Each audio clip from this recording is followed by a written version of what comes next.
Shalom alaikum besem hamasiyah. Salam sejahtera di dalam nama Tuhan Yesus. Saudara-saudara yang terkasih dalam Tuhan, pada minggu ini, pada hari ini, saya akan menyampaikan 3 tema besar mengenai Abraham. Kemudian nanti saya akan sambung tentang Menara Babel. Abraham ini begitu sentral di dalam iman Kristiani karena disebut sebagai bapak orang beriman. Bukan hanya iman Kristen, tetapi juga iman orang Yahudi dan iman orang Islam. Ketiga-tiganya mengaku diri sebagai agama Ibrahim. The Abrahamic faith, iman Ibrahim. Karena di dalam ayat 6 dikatakan, lalu percayalah Abram kepada Tuhan, maka Tuhan memperhitungkan hal itu kepadanya sebagai kebenaran. Karena itu kalau saudara mengamati ketiga agama besar ini, Yahudi juga agama besar walaupun jumlahnya kecil, karena mereka yang tertua pada urutan waktu, Yahudi, kemudian Kristen, barulah kemudian Islam. Kalau saudara tahu agama Yahudi itu agamanya orang Israel. Sampai hari ini. Jadi agama orang Yahudi itu agama perjanjian lama. Mereka perjanjian lama tidak percaya perjanjian baru. Mereka percaya Musa, nabi-nabi yang lain, tetapi belum percaya Yesus. Ini di Indonesia sering dikaburkan orang Yahudi ini. Padahal penganutnya di Indonesia ada beberapa puluh orang. Di Surabaya ini sinagoga mereka juga ada. Di Jalan Kayun nomor 9. Itu agama orang Yahudi. Kalau saudara-saudara datang ke sana juga bolehlah tanya-tanya. Apa sih agama Yahudi? Dan bagaimana agama itu sendiri memuji Tuhan? Karena agama ini walaupun dia adalah minoritas, tapi ini menjadi saksi munculnya kekristenan. Dan juga malahan saksi munculnya agama Islam. Jadi agama Yahudi itu dipeluk oleh orang-orang Israel, orang-orang Yahudi, orang-orang Zionis sekarang ini. Inilah agamanya Yitzhak Rabin yang dibunuh itu. Inilah agama Simon Peres yang mendirikan Institut Simon Peres, di mana Gus Dur jadi anggotanya itu dan didemo di mana-mana. Karena ketika pecah persengketaan Palestina Israel, ada kelompok-kelompok yang mendemo Gus Dur yang mengatakan Gus Dur itu Sionisme dalam Islam. Orang Sionis yang membela orang Yahudi. Lalu Gus Dur menjawab, saya ini disuruh mundur dari anggota Simon Peres. Itu demo itu. Orang-orang Muslim itu banyak yang demo supaya Gus Dur mundur jadi anggota Simon Peres. Lalu Gus Dur menjawab, Lawang Arafat sendiri itu anggota Simon Peres. Yasser Arafat itu anggota Institut Simon Peres. Loh kok Gus Dur disuruh mundur itu bagaimana? Yang bersengketa langsung dengan Israel saja anggota Institut Simon Peres. Simon Peres itu orang Israel yang baik hati. Dia mau mengadakan perdamaian dengan Palestina. Dia mau mengadakan perdamaian dengan negara-negara Arab. Jadi Israel itu tidak semuanya bejat. Israel itu ada yang baik, ada yang ingin mencapai perdamaian. Sampai-sampai Yitzhak Rabin pun dibunuh oleh orang Yahudi sendiri karena dia mengusahakan perdamaian dengan bangsa-bangsa Arab. Jumlahnya orang Israel itu hampir 97% itu adalah agama Yahudi yang belum percaya Yesus. Mereka percaya dengan perjanjian lama tapi tidak percaya dengan perjanjian baru. Dan mereka mengatakan saya ini keturunan fisik yang sah dari bapak Abraham. Nah kalau Kristen itu dianggap mungkin keturunan yang nakal gitu. Karena itu mereka menyempal katanya dari agama mereka. Itu versi mereka. Karena itu ketika saudara-saudara, orang-orang Yahudi mengandalkan saya ini keturunan fisik dari Abraham. Saya ini paling berhak berbicara atas nama Tuhan dengan Abraham. Yesus katakan, Tuhan juga bisa membuat batu-batu ini menjadi anak Abraham. Karena itu yang ditekankan dalam Yesus bukan keturunan fisik Abraham, tapi keturunan iman Abraham. Amin. Bukan keturunan fisik. Kalau keturunan fisik dari Abraham itu belum menjamin akan beriman seperti Abraham. Tetapi keturunan rohani, yaitu mereka yang memegang iman Abraham, itulah yang disebut anak-anak Abraham. Tetapi walaupun demikian saudara-saudara, jumlah orang Israel yang 97% itu belum mengenal Yesus. Alkitab digenapi, yang dahulu akan menjadi yang terkemudian, dan yang terkemudian akan menjadi yang terdahulu. Batu-batu yang ditolak oleh tukang bangunan telah menjadi batu penjuru. Siapakah itu? Adalah Yesus Kristus. Batu penjuru. Karena apa? Orang Yahudi menolak dia. Sebaliknya, orang-orang bukan Yahudi menerima dia. Nanti akan digenapi firman Tuhan sampai dia datang atas nama Tuhan. Ketika orang-orang Yahudi itu datang mengakui Yesus. Tapi sekarang belum saatnya. Karena itu orang Yahudi masih ya ayyuhal kafirun, orang kafir. Karena mengkafiri Yesus Kristus. Karena itu saudara-saudara, justru ketika Yesus ditolak oleh orang Yahudi, maka Yesus malah banyak diterima oleh keturunan Ismail yang bernama orang-orang Arab. Saudara sepupu orang Yahudi. Karena apa? Sekarang ini jumlah orang Yahudi yang mengikuti Tuhan Yesus, jumlahnya hanya ratusan ribu orang saja di Israel. Tetapi ada 20 juta keturunan Ismail yang menjadi pengikut Yesus Kristus. Amin. Saudara lihat Libanon, 52% Kristen, bahasanya Arab. Sembayangnya juga seperti atau diseperti orang Islam. Mengapa diseperti? Karena kita lebih dulu ada. Islam baru kemudian. Mereka membaca kitab dengan mengaji kitab itu. Ini 20 juta jumlahnya. Di Mesir 20%, Syria 15%, Yordan 5%, Libanon 52%. Karena itu ketika pecah perang Israel Palestina, orang Kristen jangan ikut-ikutan mengutuk Palestina. Kalau Anda mengutuk Palestina, saudara membenarkan, membiarkan ketidakadilan orang-orang Zionis atas orang Palestina. Dan jumlahnya orang Palestina yang Kristen itu lebih besar daripada jumlahnya orang Yahudi yang Kristen. Jadi ini seringkali kita tidak ketahui. Maka di Indonesia yang perang Palestina Israel itu perang politik. Itu bukan perang agama. Di Indonesia orang mengatakan itu perang agama. Dan kita berjihad untuk melawan Israel. Lah ini repot kalau golongan pedang panjang seperti ini. Karena apa? Konflik bukan konflik agama, di Indonesia dipolitisir jadi konflik agama.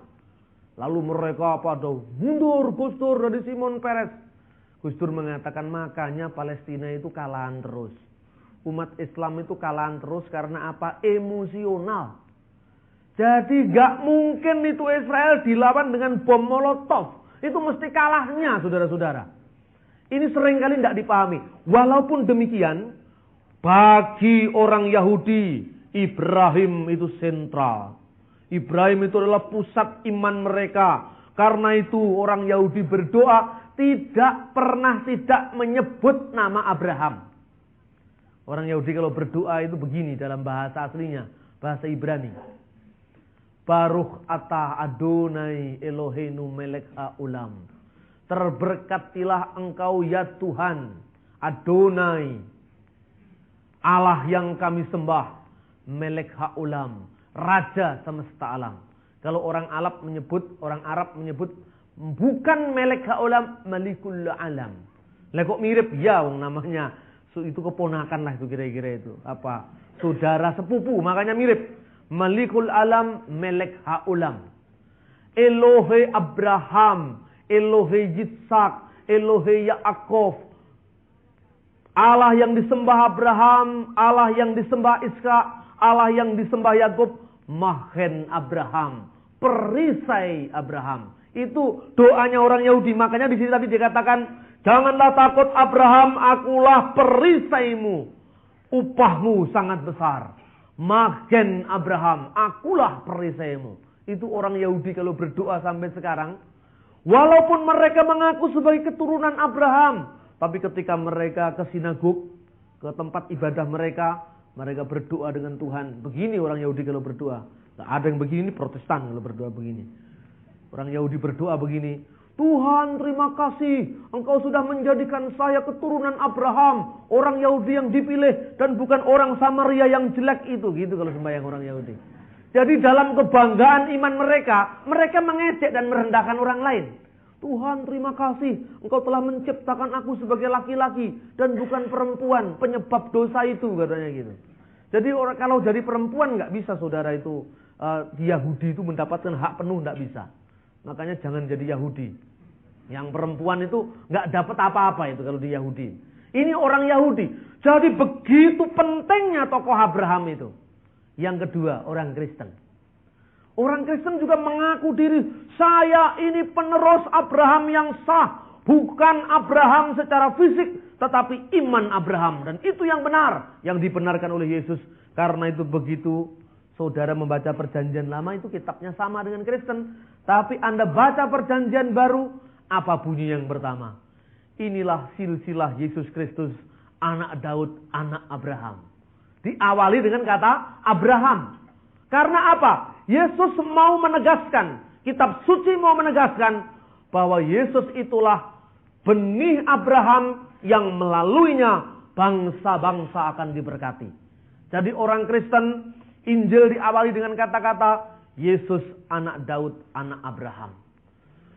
Yesus itu singa Yehuda yang menjadi raja, sekaligus menjadi nabi, sekaligus juga adalah menjadi Tuhan. Mesias itu adalah Tuhan, nabi dan raja, imam, nabi dan raja. Ketiga-tiganya terkandung dalam jabatan sang Mesias, karena itu Mesias adalah keturunan Abraham. Lalu yang datang paling akhir, saudara kita umat Islam. Kalau berdoa, apa pernah lepas dari nama Abraham? Tidak pernah. Dia selalu berdoa, kama shallaita ala sayyidina Ibrahim wa ala ali sayyidina Ibrahim.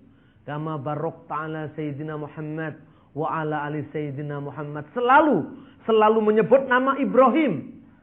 Kenapa menyebut nama Ibrahim? Karena bagi orang Islam, Ibrahim itu adalah panutan mereka.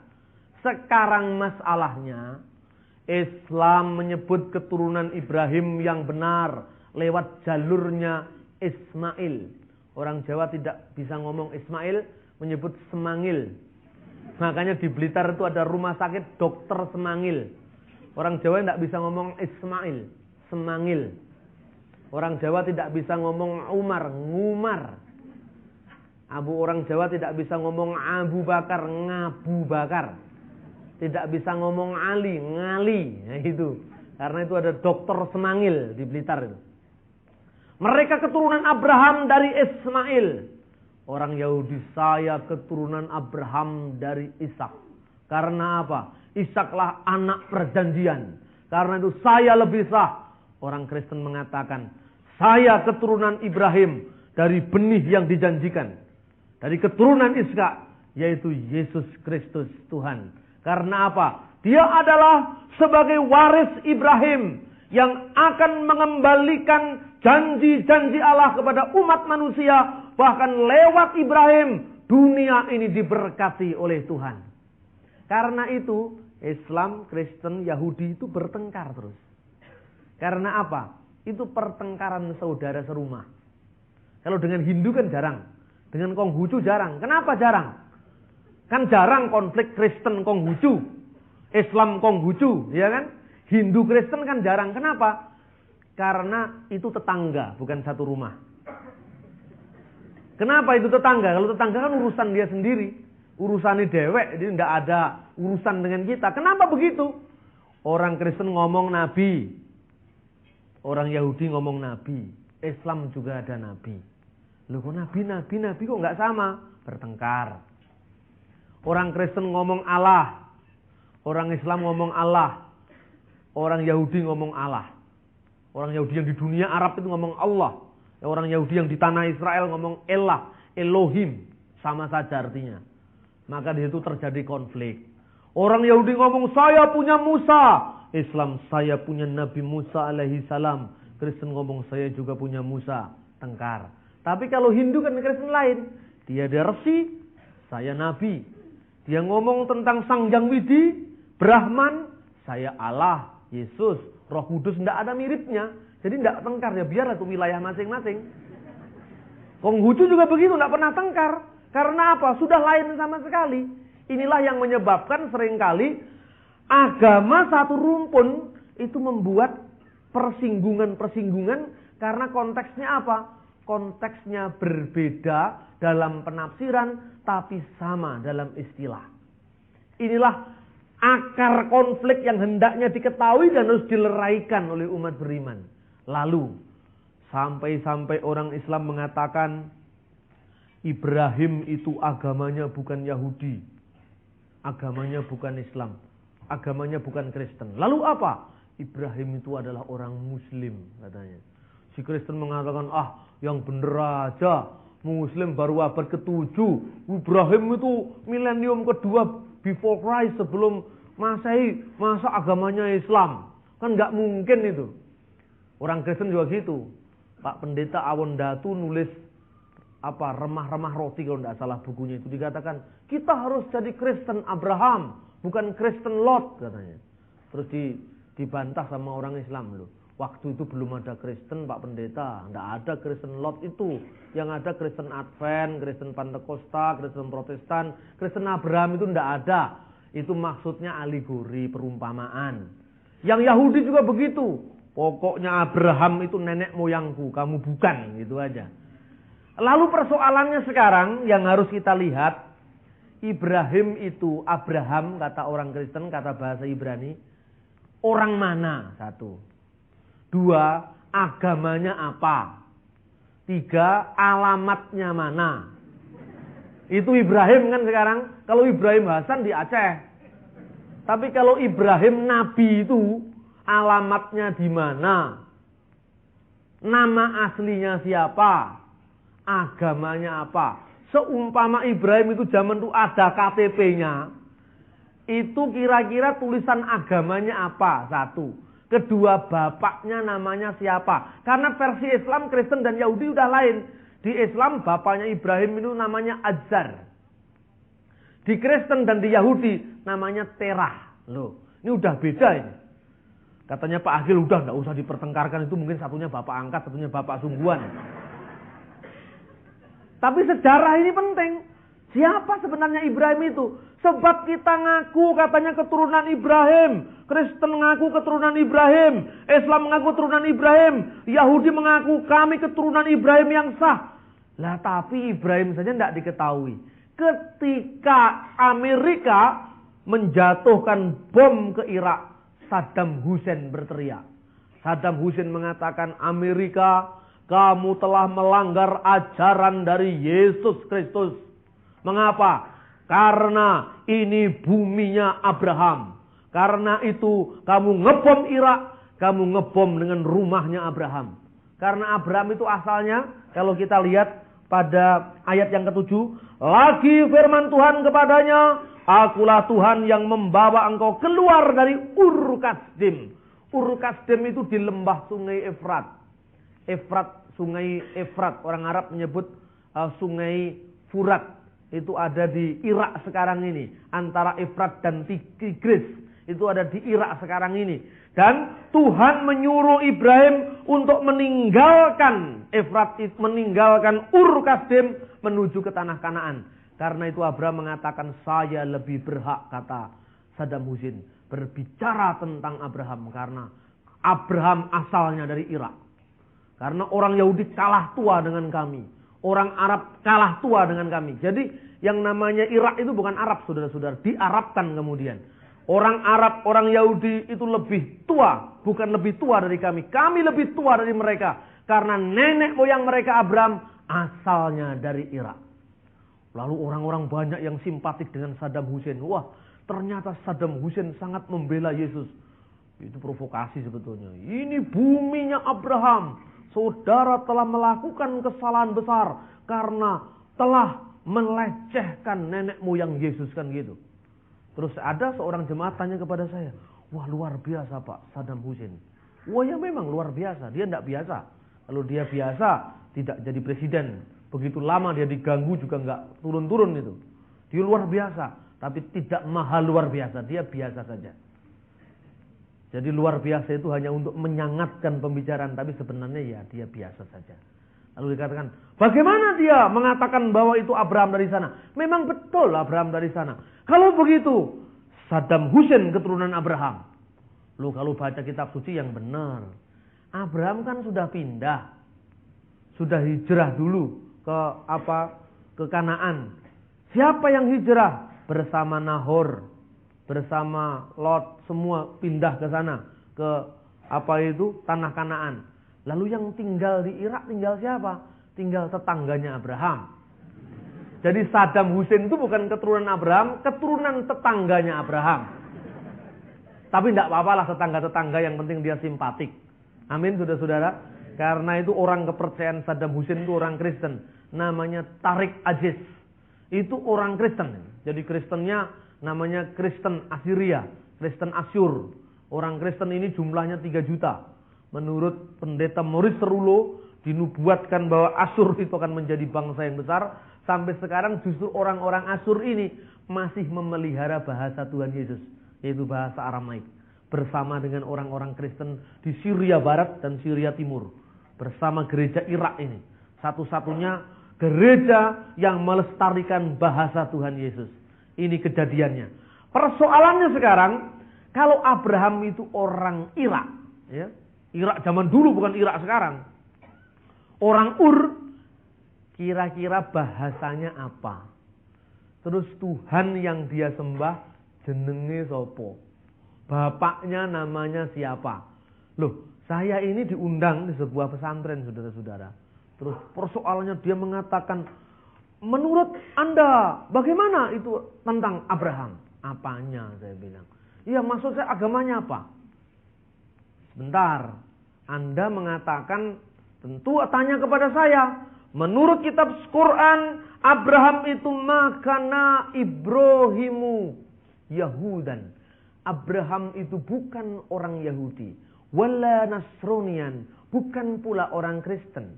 Walakin kana hanifan musliman. Tetapi dia adalah orang Muslim yang hanif. Dia bukan Yahudi, oh jelas. Nama Yahudi itu asalnya dari Yehuda. Dan Yehuda itu jelas adalah keturunan Yakub. Karena itu zaman Ibrahim belum ada nama Yehuda. Belum ada Yudaisme. Belum ada Yahudi. Karena Ibrahim harus beranak dulu Iska. Iska harus beranak dulu Yakub. Yakub dengan 12 suku. Baru ada Yehuda. Jadi memang bukan Yahudi. Siapa bilang mengatakan Abraham itu Yahudi? Lalu dikatakan wala Nasronian. Bukan orang Kristen. Siapa mengatakan Kristen? Siapa mengatakan Nasrani? Tidak ada orang Kristen yang mengatakan Ibrahim itu Kristen. Mengapa? Karena sebutan Kristen baru muncul kira-kira tahun 37 Masehi. Tercatat di Kisah Rasul pasal 11 ayat 26. Untuk pertama kali murid-murid Yesus itu disebut Kristen di Antioquia. Antioquia itu kota pesisir di Syria sekarang ini. Karena itu jelas Abraham bukan Kristen. Wah, ketika saya ngomong begitu, teman-teman Muslim itu tepuk tangan. Tapi nanti dulu, Anda tahan tepuk tanganmu dulu. Saya katakan tadi, Ibrahim bukan Yahudi. Karena yang namanya Yahudi asalnya dari Yehuda. Baru cucunya Abraham. Bukan cucu, bahkan keempat dari Abraham. Lalu Ibrahim bukan Kristen, apalagi Kristen. Tapi juga Anda jangan salah, Ibrahim juga bukan Islam. Lalu agamanya apa? Ora roh. Dalam kitab suci Quran tidak disebutkan, di kitab suci tidak disebutkan. Agamanya apa? Agama itu tidak penting, yang penting iman. Karena agama tidak menyelamatkan.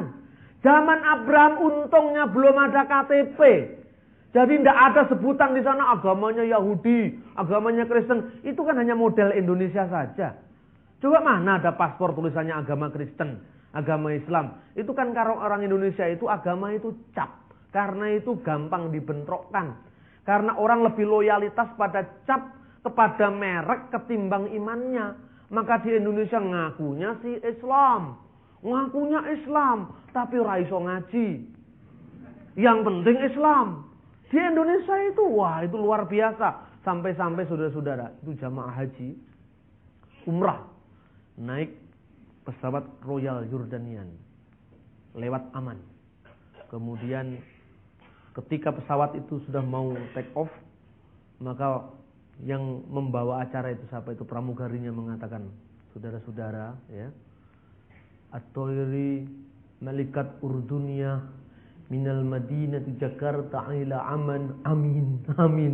Padahal itu artinya apa? Pesawat Royal Jordanian dari Jakarta menuju aman ila madinatu Jakarta ila aman amin amin. Loh, ini saksi. Saya kata ini bukan doa, Pak.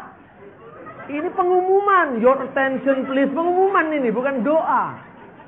Itu karena apa? Di Indonesia orang lebih loyal pada merek, kepada cap ketimbang pada isi. Itu benar saudara, amin, amin. Dipikirnya doa. Padahal itu pengumuman pesawat Royal Jordanian, ya, Toiri Malikat Urdunia minal Jakarta ila aman. Kan seperti doa, amin, amin. Padahal itu bukan jelas, bukan doa. Ini sering terjadi karena apa? Karena di Indonesia orang ngomong bahasa Arab itu seperti bicara mantra. Sehingga coba, ketika Ibrahim bertemu dengan Tuhan, Ibrahim itu bahasanya apa? Coba. Tuhannya Ibrahim ini jenenge sapa? Apa Gusti Allah? Bukan. Nama Allah itu baru muncul kira-kira abad keempat. Inskripsi pertama yang menyebut istilah Allah itu namanya inskripsi jabat. Kalau sudah membaca majalah Bahana sekarang, ada tulisan saya di sana, gambarnya inskripsi itu ada di sana. Itu ada ungkapan Bismillah, demi nama Allah. Sergius Bar Ahmad, Manabwahani Barmar Al-Khois. Itu prasasti Kristen. Ditemukan tahun 512. Istilahnya itu artinya demi nama Allah, Bismillah. Terus Sergius nama Kristen, Bar Ahmad. Bar itu artinya putra. Jangan disamakan dengan bahasa Jawa. Barudan, Barlungo. Itu bar itu artinya anak. Makanya ada Barnabas. Dari kata bar, anak, naba, penghiburan. Bartolomai, anak dari suku Talmiah. Jadi Bartolomeus. Bar Abbas, anaknya bapak. Ya, anaknya bapak Bar Abbas. Makanya kalau ada Abu Rizal, Rizal itu artinya anak, Abu itu artinya bapak. Jadi Abu Rizal itu artinya bapak Tole, bahasa Jawa.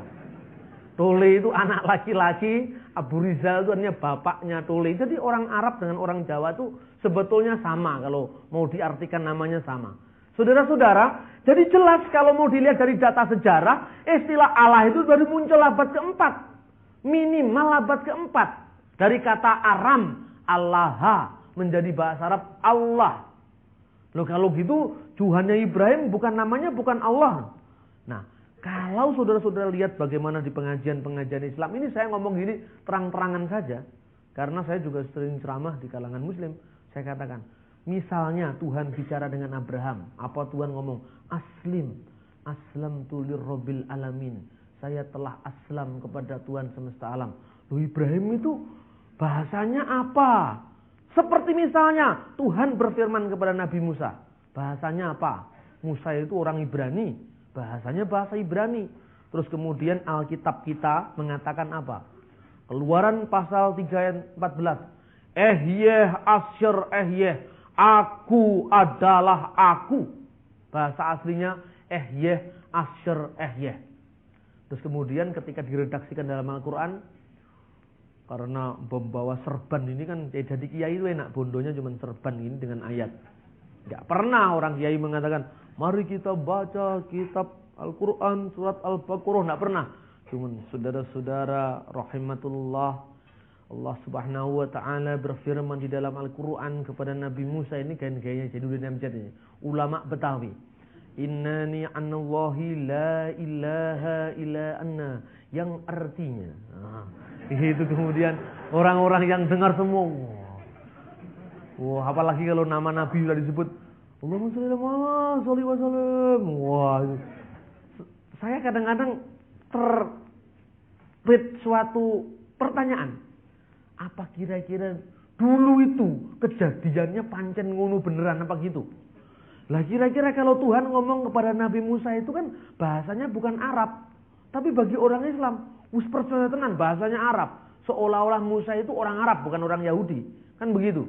Makanya, innani anallahi la ilaha illa ana. Saya jawil teman saya. Kalau umpama Gusti Allah itu datang kepada yang namanya Ronggo Warsito. Kira-kira omongannya itu gimana? Coba, ini ngomong sejarah loh ini. Ronggo Warsito, don't be afraid Ronggo Warsito. Apa gitu? Enggak, Ronggo Warsito bukan orang British English. Bukan American style, bukan. Dia tidak mungkin ngomong, don't be afraid Ronggo Warsito. Dia juga mengatakan, ya Ronggo Warsito, la takuf. Jangan takut, tidak mungkin gitu. Tapi mesti omongannya, Ronggo, ojo wasu melang atimu. Mesti gitu. Ayo sekarang, ketika Tuhan berfirman kepada Nabi Musa, bahasanya apa? Saya katakan, udahlah, Quranmu juga benar, kitabku juga benar. Tapi kita sekarang bicara sejarah. Kalau Tuhan berfirman kepada Muhammad, misalnya ini ya, bunyinya apa? Iqra, didikte kepada malaikat. Iqra bismi rabbikal ladzi khalaq. Percaya? Percaya, Pak. Karena apa? Bosone podo Arabe. Nah, sekarang Nabi Musa. Musa, apa Tuhan mengatakan? Bismillahirrahmanirrahim. Innani anallahi la ilaha illa ana. Akulah Allah dan tidak ada ilah selain aku. Apa kira-kira begitu? Lalu bahasanya apa ya waktu itu? Bahasanya mesti Ibrani. Oh iya, kalau gitu gimana? Karena di Quran nggak ada bahasa Ibrani. Percaya karo kitabku lho. Ya ada tulisannya ini. Asr Ini yang benar. Loh ini kan kitab sampean loh. Jangan ngomong kitab saya dulu, ini bahasanya kan sama.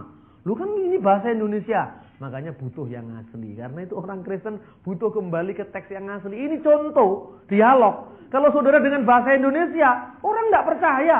Ini kan sama aja dengan bahasanya Quran Jawa Pos. Sama. Jadi saya ini disindir. Wah ini lihat Bambang Nurseno kalau khotbah. Dia ini kalau khotbah sedikit-sedikit bahasa Ibrani, sedikit-sedikit bahasa Arab. Jemaat tidak ngerti. Katanya begitu, ada pendeta yang nyindir begitu sama saya. Ya biar saja lah. Biar orang Kristen dulunya tidak ngerti, lama-lama kan ngerti juga. Tapi kenapa dalam khotbah saya selalu menggunakan bahasa-bahasa asli Alkitab? Karena kebutuhan kontekstual di Indonesia. Saudara ketemu dengan umat Islam. Lalu saudara tanya, Alkitab King James Version, American Standard Version, NIV supaya gagah-gagahan ngomong bahasa Inggris, ya toh? Ibrahim bukan orang Amerika. Ibrahim bukan dari Los Angeles. Ibrahim bukan dari London. Ibrahim itu orang Irak sekarang ini. Bahasanya bukan bahasa Inggris. Karena itu memang bergaya ngomong bahasa Inggris. Karena itu sekalipun saya berbicara tentang bahasa asing, tentu bahasanya bukan Inggris atau Belanda. Kecuali kalau saya bicara tentang William Shakespeare, mesti bahasanya Inggris. Tapi yang dibicarakan tokoh-tokoh sejarah dari Timur Tengah, maka bahasanya adalah bahasa asli kitab suci. Nah, saudara perlu tahu bagaimana kira-kira orang Islam dengan bahasa kitab sucinya. Jangan hanya mendengarkan khotbah di gereja. Lihat seminar bagaimana caranya orang Islam mengerti firman Tuhan menurut versi mereka. Orang Islam itu saudara-saudara pokoknya asli walaupun tidak ngerti. Ini Islam. Pokoknya asli loh, ini Islam. Walaupun nggak ngerti, orang Kristen lain. Walaupun nggak asli, yang penting ngerti. Itu kalau Kristen. Makanya bahasanya Indonesia. Dari bahasa Batak Bible. Itu yang namanya Allah diterjemahkan di bata mula jadi nabolon. Di bata mula jadi nabolon itu Allah yang menciptakan langit dan bumi. Mula jadi nabolon. Itu orang Batak. Horas bah, habis beras makan gabah. Itu orang Batak itu. Orang Madura, kitabnya bahasa Madura, Alkitab namanya. Yesus anak domba Allah, Gusti Yesus embikna Gusti Allah. Nah, ini Madura. Lalu orang Kristen kadang-kadang enak, enjoy. Tidak salah, tapi tidak otentik. Itu benar, tapi tidak asli. Sementara orang Islam yang diinginkan adalah keaslian. Begitu muncul Alkitab bahasa aslinya, bahasa Ibrani. Jemaat saya suruh beli. Untuk apa Pak? Tidak ngerti artinya. Wis to, percaya karo aku. Tukunen. Harganya tidak mahal ini. Kalau saudara beli di bahasa Inggris, apa itu yang di edisi dolar, itu 300.000 harganya kalau dirupiahkan. Kalau di Indonesia Lai sudah bikin Alkitab harganya harganya 37 rupiah, tapi tidak laku. Coba lihat di toko-toko buku Kristen. Namanya apa? Alkitab bahasa asli Ibrani. Tidak laku Pak, di sini nggak dijual. Padahal saudara bawa saja, saudara-saudara. Saudara hanya bawa Alkitab bahasa asli. Itu mesti dilirik sama orang Muslim. Itu bahasa apa Pak? Kayak rumahnya rayap itu katanya. Bahasa Ibrani ini. Bahasa apa itu? Bahasanya Nabi Musa. Bahasanya Nabi-Nabi Daud, Sulaiman. Itu aslinya ini. Katanya orang Madura, masih ada ya. Kok bahasanya kayak rumahnya rayap Pak. Ini yang penting. Asli ini. Ternyata dipikirnya Alkitab kita itu tidak asli. Karena itu orang Madura baca Alkitab Madura. Sampai-sampai di Kristen itu bebas. Kebebasan yang kadang-kadang tidak lagi ada batas antara ini dunia sakral, ini dunia sekuler. Karena itu musiknya harus dibatasi juga. Silakan Anda menyanyi, enak lagunya ya. Tuhan Yesus setia, itu sahabat kita. Lagunya kan stylenya sama dengan ini. Terlambat sudah, terlambat sayang. Kan sama itu. Tuhan Yesus setia. Iya toh? Jadi orang nyanyi di diskotik, nyanyi di band, begitu lihat Kristen, wah ini cocok ini. Makanya Kristen itu banyak didukung anak-anak muda. Karena apa? Dukungannya kadang-kadang belum iman. Wah daripada nyanyi di sana bayar, di gereja kan gratis. Berdoa dapat berkat lagi kan enak. Itu tidak salah. Tapi ada batasnya. Sampai saya dengar lagunya dulunya owe owe owe owe. Itu mahasiswa saya marahi. Itu lagu apa itu kamu nyanyikan di sini? Lu lagu gereja Pak. Coba ini kalau supporter Arema datang. Ini masuk ke kampus kita kan rusak ini. Ini nggak ada batas lagi dan ini harus dibatasi. Owe owe owe owe. Ini lagu apa ini? Lagu gereja Pak. Stop jangan nyanyikan itu. Ini sebentar lagi ada sepak bola ini. Ini kalau orang sepak bola datang ke sini dipikir kamu supporter Roma, apa Arema. Lah ini sering terjadi saudara-saudara. Ada lagi seorang hamba Tuhan dari Madura. Saya datang disuruh khotbah. Dia juga khotbah. Pertama lagunya yang saya dengar apa? Lagunya itu. Tuh dari kekasih jiwaku, la la la la la la la la la. Itu saya bisa terima, bagus. Tapi diawali, inilah qasidah made in Madura katanya. Ini kan hamba Tuhan dari Madura. Ditambahi, Yesus, Yesus. Loh ini kan lagunya Oma Irama. Dimasukkan gereja. Ani, Ani, sungguh aku tahu. Ini kan dikira pengamen saudara-saudara. Coba saudara lihat sekarang. Seringkali batas antara sakralitas dalam ibadah dengan lagu-lagu sekuler tidak ada bedanya. Karena itu harus dibenahi. Lagu-lagu gereja itu harus dibenahi supaya enak. Supaya apa? Oh begitu lihat kendati pun tepuk tangan tapi suasananya suasana ibadah. Ini lain kalau saudara di luaran. Lain. Orang Yahudi itu silahkan memuji Tuhan kalau dia datang ke pelataran bait Allah. Memuji-muji Tuhan. Hafa, nagila hafa, nagila hafa, nagila niranena, hafa niranena, hafa niranena, hafa, hafa niranena. Itu dinyanyikan di gereja. Orang tanya kepada saya, wah luar biasa Pak, hebat lagunya. Lagu apa itu? Lagu bahasa Ibrani. Kamu tahu artinya? Lagu bahasa Ibrani itu, hafa niranena, itu artinya apa? Tidak ada satu kata pun yang menyebut Tuhan. Oh masa iya? Indonesianya itu kalau diversikan Indonesia, sorak-sorak bergembira, bergembira semua. Itu artinya begitu. Coba Anda nyanyikan itu kalau di gereja. Muslimnya lewat, ini bahasa apa ini? Kok aneh bahasanya? Dia tanya, bahasa apa? Bahasa Ibrani. Saya jawab, bahasanya Nabi Musa. Berhenti sebentar, dia dengar. Ketika saya lantunkan pujian dalam bahasa Ibrani, saudara, bahasa Ibrani itu indah-indah. Mazmur 42 berbicara tentang apa? Seperti rusa yang merindukan sungai yang berair, demikian jiwaku merindukan Engkau ya Allah.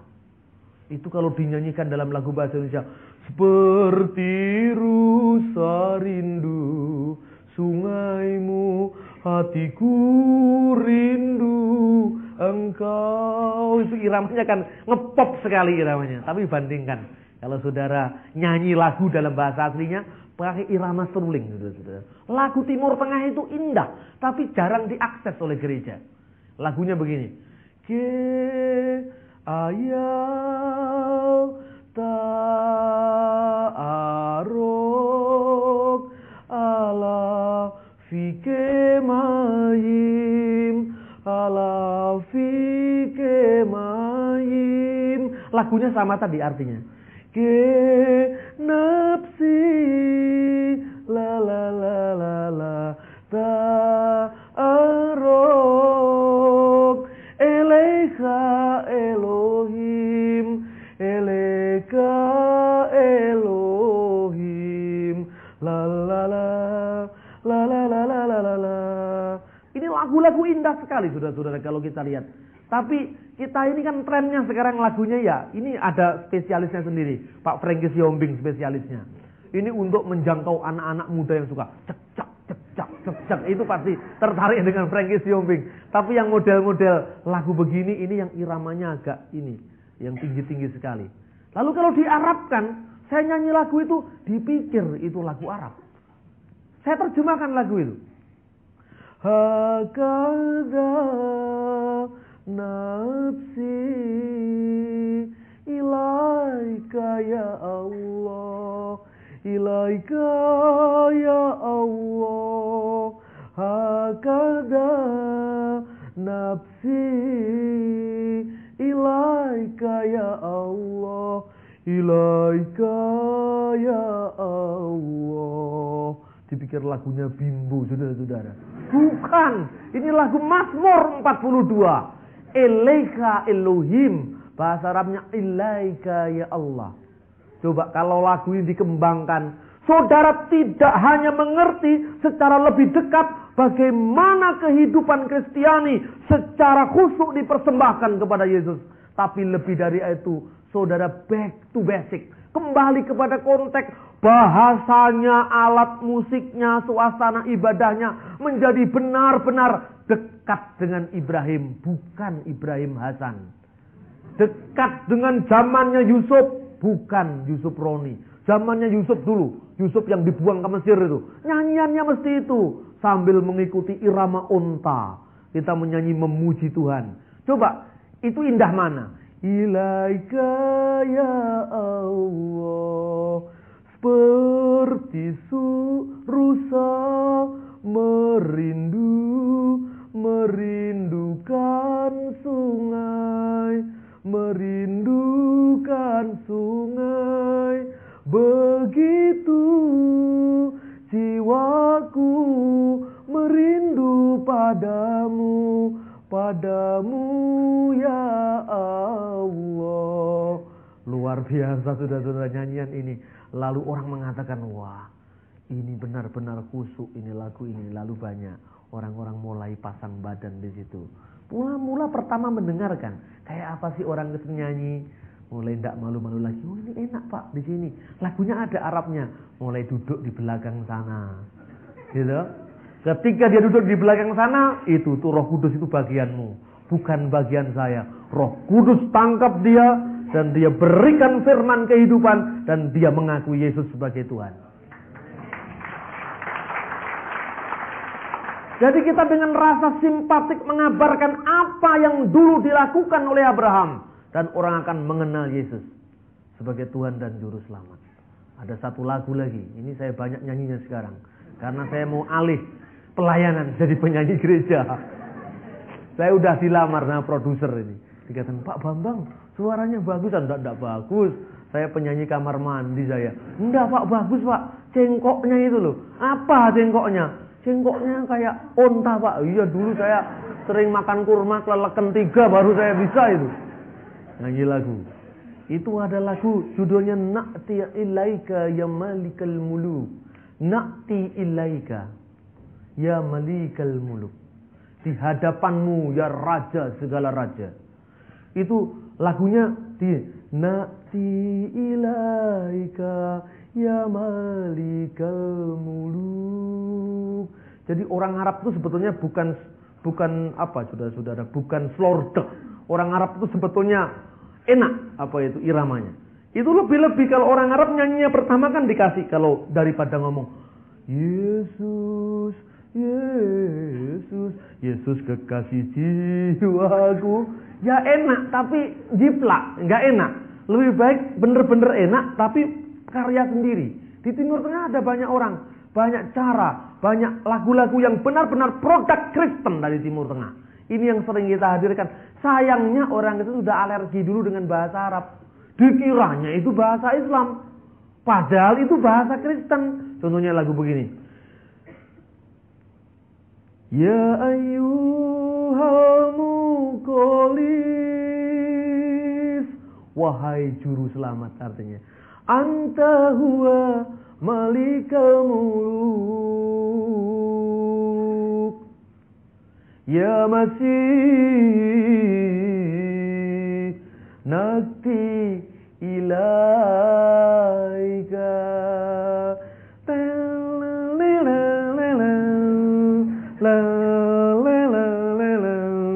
nakti ilaika ya malikal muluk,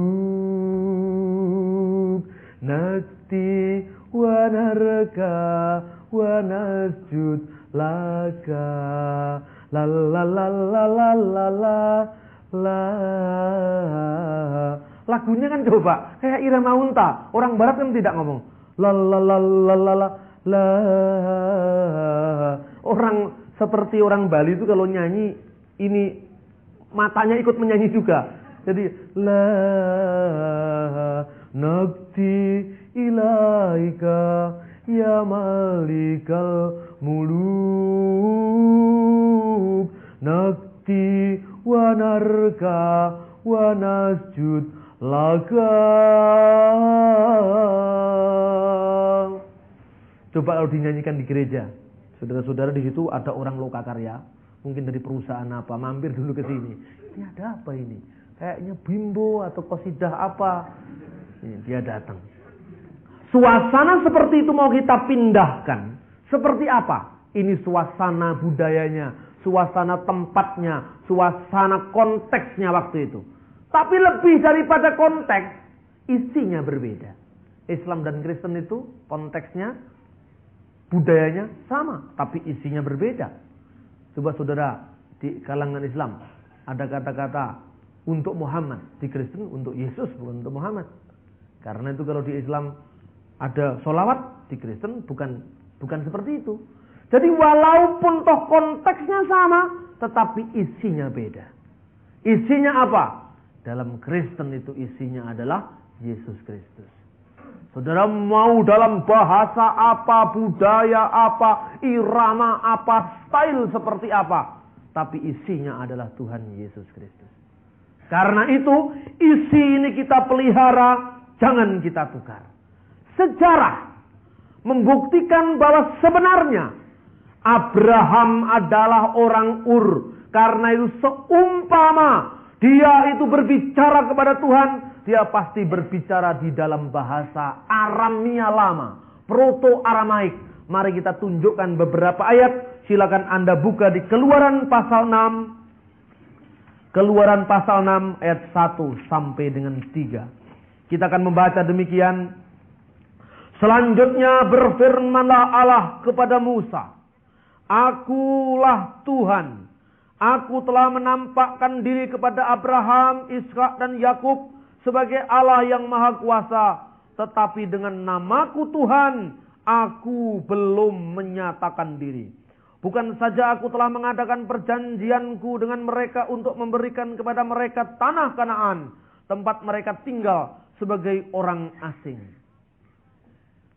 Akulah Tuhan, Yahweh. Aku telah menyatakan diri kepada Abraham, Ishak dan Yakub sebagai Allah yang Maha Kuasa. Tetapi dengan namaku Tuhan, aku belum menyatakan diri.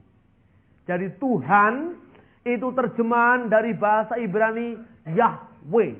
Yahweh itu artinya Dia Maha Ada. Dia yang akan ada, telah ada dan terus ada. Yahweh, aku ada yang aku ada. Yahweh, to be become to work. Yahweh artinya aku ada, tetapi sebuah keberadaan yang bukan keberadaan yang tersendiri, tersembunyi, tapi keberadaan yang menyatakan diri, menjadi, become, menyatakan diri, berproses bersama umatnya. Tuhan turun melihat persoalan umatnya, dan saudara tidak ditinggalkan sendiri dalam problem kehidupan manusia, tetapi Allah yang datang menyatakan diri. Untuk apa? Untuk bekerja. Jadi Allah bekerja, itulah nama Yahweh. Nama ini baru diberikan kepada Musa. Zaman Abraham belum ada nama ini. Nama zaman Abraham, aku telah menyatakan diri kepada Abraham, Ishak dan Yakub sebagai Allah yang maha kuasa. Kalau saudara pakai bahasa Indonesia kan gak kelihatan. Itu aslinya berbunyi demikian. Aku adalah Yahweh. Anoki Yahweh. Aku menyatakan diri kepada Abraham, Ishak dan Yakub sebagai El Shaddai. Tetapi dengan namaku Tuhan, huruf besar semua, Yahweh, aku belum menyatakannya. Jadi ternyata Abraham waktu zaman itu menyebut Abraham dengan nama Tuhan sebagai El Shaddai. Temuan-temuan di sekitar Nusi itu daerah Irak sekarang. Ternyata orang-orang pada zaman Abraham, pada milenium kedua before Christ, itu menyebut Tuhan dengan El Sadu. Sadu itu yang menjadi bahasa Ibrani Shaddai. El Shaddai, Allah yang maha kuasa. El yang maha kuasa.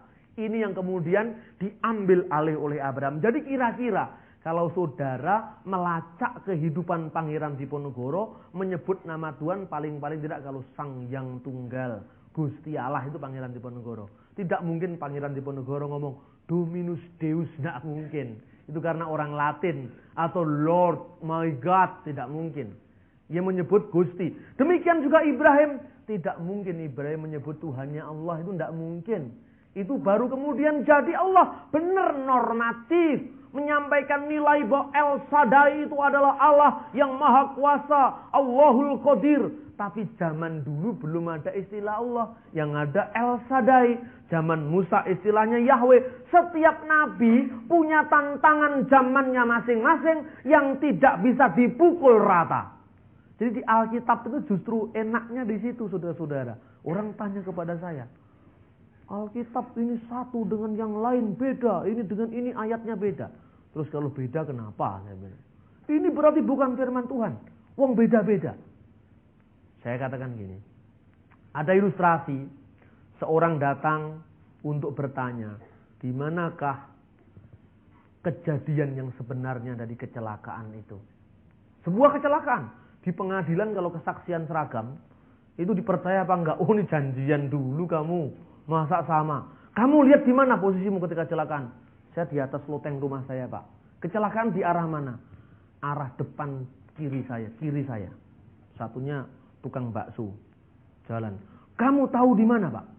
Ya saya tahu, Pak. Saya sedang geledek bakso saya ini. Orang ini kecelakaan di depan saya. Ditabrak atau apa dia nabrak? Ditabrak, Pak. Nah iya. Satunya lagi lihat seorang pembantu rumah tangga sedang ngepel di pojok rumah sana. Lihat orang kecelakaan. Kamu lihat kecelakaan? Ya, Pak, kecelakaan. Terus ditanya, apa yang kamu lihat? Yang di atas loten mengatakan, Pak, hancur, Pak, kepalanya, berdarah. Betul, Pak, berdarah, Pak. Saya begitu lihat itu ada darah di mukanya, langsung saya begini, Pak. Terus tukang bakso. Bener tukang bakso? Dia berdarah. Enggak, Pak, nabrak rombong bakso saya. Sausnya kutah, Pak, ke mukanya. Oh, jadi bukan darah. Saus, Pak, bukan darah loh. Ini karena berbeda kesaksiannya, justru hakim percaya. Sebab bagaimana sama? Yang di atasnya lihat dari loteng. Yang satunya lihat dari samping kiri. Yang satunya pembantu rumah tangga. Kamu yang apa yang kamu lihat? Enggak ada darahnya, Pak. Enggak ada sausnya. Kenapa? Lihatnya dari belakang.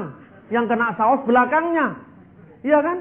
Injil itu ditulis 4 bentuk. Karena apa? Dia melihat dalam posisi yang berbeda-beda. Tetapi Yesus selalu sama. Amin. Matius menulis kepada orang apa? Orang Yahudi. Makanya perjanjian lamanya paling banyak. Markus nulisnya kok cuma 16 pasal. Iya, dia Romawi. Tentara itu paling singkat. Lukas panjang penuh sejarah. Setelah aku menyelidiki dengan seksama, maka aku memutuskan untuk menuliskan secara teratur bagimu, wahai Theophilus. Itu tulisannya itu. Menyelidikan dengan seksama. Aku membandingkan segala peristiwa dari saksi mata dan pelayan firman. Di situ Lukas sebagai ahli sejarah, dia ternyata menyelidiki. Lukas itu seorang dokter, saudara-saudara. Yohanes lain lagi, karena Yohanes menulis bukan hanya untuk perkenalan awal. Bukan kelasnya elementary kalau bahasa Inggris. Dia sudah kelasnya TOEFL itu. Makanya nulisnya pada mulanya adalah firman. Firman itu bersama-sama dengan Allah. Dan firman itu adalah Allah. Jadi tidak sama. Tetapi tidak sama. Tapi melengkapi pada perspektif yang berbeda-beda. Jadi zamannya berbeda, tantangannya berbeda. Ketika zamannya Hosea katakanlah misalnya. Hosea disuruh kawin dengan seorang pelacur. Ini lambang dari apa? Lambang kendati pun orang Israel telah berkhianat kepada Tuhan. Tapi Tuhan masih mencintai bangsanya Israel. Makanya Tuhan seolah-olah digambarkan. Dia ini telah merestui. Kendati pun kamu kotor, kendati pun kamu penuh dosa. Tetapi aku akan mencuci engkau bersih seperti salju. Dosamu seperti kain kesumba, merah seperti kirmisi. Aku akan melihat putih seperti salju. Jadi kasih Allah digambarkan di sana. Tantangannya Hosea lain dengan tantangannya Yesaya. Yesaya mengatakan, akulah Allah dan tidak ada yang lain kecuali aku. Tantangannya Musa lain. Tantangannya Musa, aku ada yang aku ada. Mengapa Musa lain? Karena Musa ketika itu memimpin sebuah eksodus dari tanah Mesir menuju ke tanah Kanaan. Yang dipentingkan Musa adalah Tuhan yang menyertai bangsa Israel. Seperti Undang-Undang Dasar 45. Atas berkat rahmat Allah yang maha kuasa. Dan didorongkan oleh keinginan yang luhur. Supaya berkehidupan kebangsaan yang bebas. Apa yang dibuktikan dari sana? Kita mau merdeka, Bung. Karena itu atas rahmat Tuhan kita mau merdeka. Zaman kemerdekaan dulu tidak pernah mengatakan demi nama Allah yang maha kuasa yang tidak beranak dan tidak diperanakkan. Gak ada. Karena waktu itu tidak ada perselisihan Islam Kristen. Nah, kelemahannya kalau di dalam Islam itu semua jadi seragam. Jadi tantangannya Muhammad dulu itu kan di sini ada patung-patung berhala di sekitar Ka'bah. 360 patung berhala. Lalu Muhammad deklarasinya, la ilaha illallah wahdahu la syarikalah. Tuhan tidak ada ilah selain dia. Tidak ada sekutu baginya. Karena apa? Ancamannya zaman Muhammad adalah penyembahan berhala. Tapi Musa lain. Musa adalah kehidupan itu disertai Tuhan secara nyata. Tantangannya Muhammad kira-kira sama dengan Yesaya. Ketika kisah-kisah dalam Alkitab ini masuk dalam Quran, jadi seragam semua. Kepada Adam, la ilaha illallah. Kepada Nuh, la ilaha illallah. Kepada Musa, la ilaha illallah. Kepada Muhammad, la ilaha illallah. Loh kok podo kabeh? Wong tantangannya beda. Lah ini pentingnya kita mengetahui sejarah. Kalau di Alkitab beda. Lalu bukti sejarah. Penemuan-penemuan di sekitar Irak yang digali antara tahun 30 sampai tahun 60 Masehi membuktikan di sana nama-nama kota itu adalah Tel Terahi, Tel Nahur, Seruk loh. Namanya ternyata kok mirip dengan nama Alkitab. Di sini ada Nahor, di situ ada kota purba yang namanya Til Nahur. Di sana ada kota purba yang namanya Tel Terahi. Terah itu kan bapaknya Ibrahim. Karena itu pastilah bapaknya Ibrahim namanya bukan Ajar tapi pasti Terah. Sebab nama-nama yang ditemukan pada milenium kedua sebelum Masehi adalah nama-nama yang mirip dengan nama-nama Alkitab. Tidak ada yang namanya Azar, Soleh. Tidak ada di sana. Makanya jelas nama ini yang lebih dekat dengan peristiwa. Ketika saya berbicara begitu teman-teman muslim. Kalau begitu bagaimana nama Azhar itu? Ini Kiai Wasil. Ya mungkin itu gelar Pak Kiai itu. Wah kalau gitu kita harus baca juga ini Alkitab Kristen ini. Penting ini. Tapi bahasa aslinya, suatu saat saya kirimi bahasa aslinya. Amin. Jadi banyak cara yang Tuhan lakukan, saudara-saudara. Banyak cara yang Tuhan lakukan untuk kita. Karena itu, mari kita memakai logika kitab suci. Jangan pakai logika orang Madura. Kalau logika orang Madura repot. Orang jual jangkrik, orang Madura. Jangkrik rembo namanya. Jangkrik rembo, tak mungkin kalah ini. Jangkrik ini pasti menang. Kalau kalah uang kembali. Kalau kalah uang kembali. Kemudian anak-anak kecil pada datang semua. Wah, ini kita mau beli jangkrik rembo. Berapa jangkrik? Kalau jangkrik biasa 1.000, kalau ini 10.000. Dibeli karena ingin menang. Diadu jangkriknya. Kalah saudara-saudara. Anak kecil ini nangis, adu ke orang tuanya. Bagaimana katanya ini jangkrikmu rembo mesti menang. Kok bisa kalah? Tidak mungkin kalah, dek. Ini mesti kalah mengadunya ini. Tidak mungkin kalah, mesti salah sampean. Coba saya periksa dulu. Jangkriknya kecil kok bisa mengalahkan jangkrik rembo? Dipaksa-paksa dilihat. Oh, ini walaupun kecil tapi jenderalnya rembo. Makanya dia menang. Jadi logikanya beda.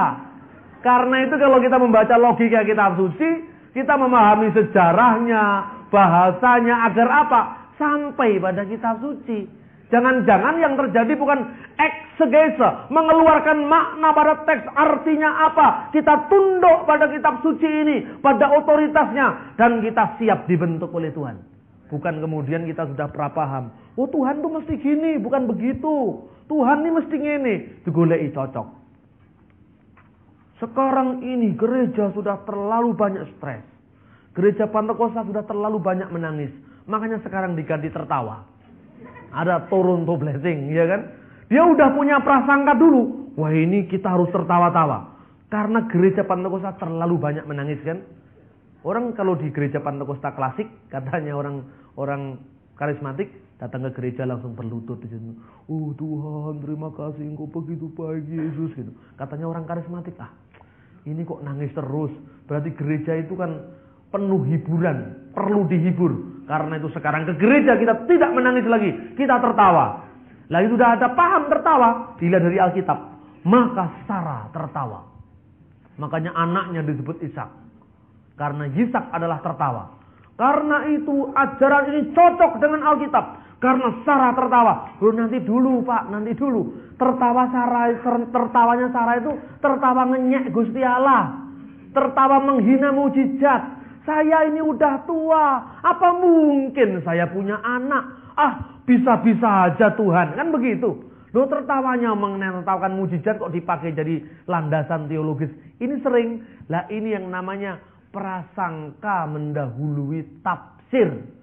Jadi prasangka dulu terhadap Tuhan, baru ditafsirkan. Tuhan, saya ini sudah bekerja untuk Engkau. Saya kurang patuh apa terhadap Engkau? Masa saya terima percobaan ini? Nah, ini sering terjadi begitu. Karena apa? Maunya Tuhan, kamu harus gini Tuhan. Harus begini. Jadi Tuhan ini sopo saiki. Iya toh? Saya itu pernah punya, ya gitulah, kita samalah saudara-saudara. Saya tidak lebih baik dari saudara. Dulu saya juga mikir gitu. Tuhan, kenapa saya tidak dikabulkan? Saya minta ini. Padahal ini penting Tuhan. Saya kadang-kadang sekarang kalau mikir, kok saya dulu itu koyo ruru dipikir Tuhan. Begitu saya sudah jalani kehidupan ini, kira-kira 10 tahun kemudian, saya lagi mikir. Seumpama waktu itu doa saya dikabulkan Tuhan.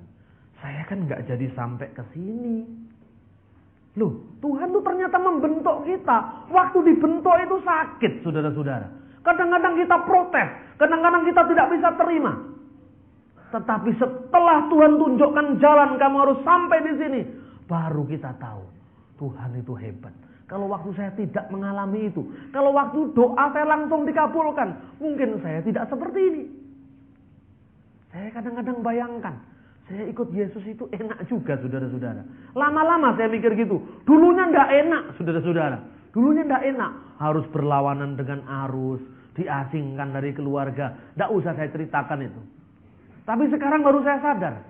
Kalau saya ndak ikut Yesus, ndak mungkin saya bisa keliling negara-negara lain. Penelitian di mana-mana. Ada 19 negara sudah saya kunjungi. Padahal saya itu ndak patek punya duit, saudara-saudara. Loh ini duitnya dari mana kalau bukan dari Tuhan? Coba kalau waktu doa saya dikabulkan Tuhan. Saya harus begini Tuhan, saya harus begini. Oh kamu tidak sampai seperti kehendakku. Rancanganmu bukan rancanganku, jalanku bukan jalanmu. Seperti jauhnya langit dan bumi, demikian juga rancanganku dari rancanganmu. Amin. Tuhan luar biasa. Coba Abraham dulu. Abraham, pergilah kamu. Ya, dia disuruh pergi ke tempat yang dia tidak tahu loh. Ini kalau Abraham itu beriman. Tapi kalau tidak tahu Tuhan, nanti dulu. Saya disuruh ke sana itu nanti alamatnya siapa yang saya tuju. Terus kehidupan saya gimana nanti di sana? Siapa yang tanggung ongkos saya? Siapa yang tanggung kehidupan saya sehari-hari? Abraham tidak. Abraham yang mengatakan, maka dia berangkatlah sesuai dengan perintah Tuhan. Dia berangkat ke Kanaan. Oh di sana, di tengah jalan Tuhan izinkan kelaparan. Sampai dia terdampar di Mesir. Di Mesir pun dia kemudian ketemu dengan Firaun, istrinya dilirik sama Firaun. Kemudian dia bohong, ini saudaranya. Karena itu ada seorang teman saya yang tukang bohong. Ketika bohongnya ketahuan sama saya, Pak, waktu saya bohong Abraham. Apa bohong Abraham itu? Ya seperti Abraham bohong, golek selamat. Wah itu bukan, itu namanya golek penakmu dewe. Cari-cari pembenaran dalam Alkitab. Saya kan bohong Abraham untuk cari selamat. Ya ini kalau nyuntuh Abraham jangan dicontoh bohongnya, nyuntuh imannya. Karena tokoh yang ditampilkan dalam Alkitab itu apa adanya. Ada kelemahan dan kekurangannya, kita ambil kelemahannya, bukan kelemahannya, tapi kelebihannya. Saudara jangan ambil ketika Nuh mabuk, tapi ambillah ketika Nuh bikin kapal sesuai dengan perintah Tuhan. Saudara jangan pilih Daud ketika dia berselingkuh dengan Berseba. Tapi pilihlah Daud ketika dia mematuhi perintah Allah. Karena itu di dalam Alkitab tidak ada nabi yang maksum. Tidak pernah ada nabi yang tidak salah. Siapa pernah berkata bahwa Musa pernah bersalah? Dia salah. Siapa berani berkata Ibrahim tidak punya salah?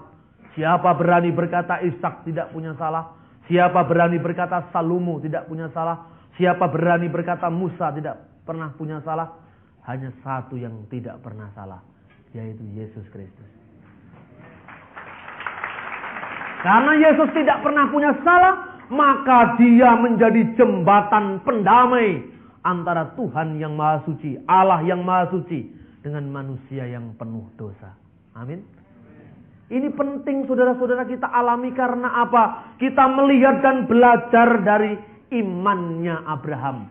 Yang disuruh berangkat, dia tidak tawar-menawar. Saudara-saudara, kita bersyukur kepada Tuhan karena kita memiliki Yesus Kristus yang luar biasa. Dia mengasihi kita, dia mencintai kita, dan kasihnya tidak pernah menuntut balas.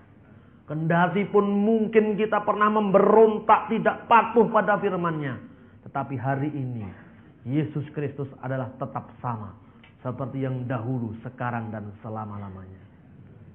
Kita akan memuji, seterusnya mengabdikan hidup kita pada Tuhan Yesus karena Dia setia.